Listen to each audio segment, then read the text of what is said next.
એ છોકરી MBA હતી, model બી હતી, ઘણી જગ્યાએ વર્ક બી કરેલું, પણ સ્ટીલ શું આને ઇન્ડિપેન્ડન્ટ કહી શકાય? શું એ પોતે કોઈ રીતે ત્યાંથી નહોતી નીકળી શકતી? પણ મને લાગે છે એને એની ફેમિલીનો સપોર્ટની જરૂર હતી.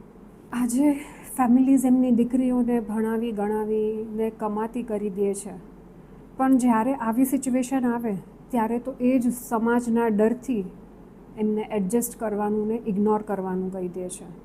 અને ઘણી દીકરીઓ કરી બી લે છે, પણ કોઈકથી ના બી થઈ શકે. જરાક એની વાત સાંભળો તો ખરા, સમજવાની ટ્રાય તો કરો,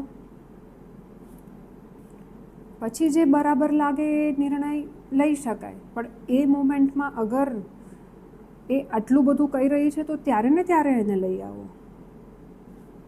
હા, એડજસ્ટ ના થઈ શકે એમ હોય, સિચ્યુએશન બહુ ખરાબ હોય, તો પ્લીઝ યાદ રાખો કે મરેલી દીકરી કરતાં છૂટાછેડા લીધેલી દીકરી તો બેટર જ રહેશે.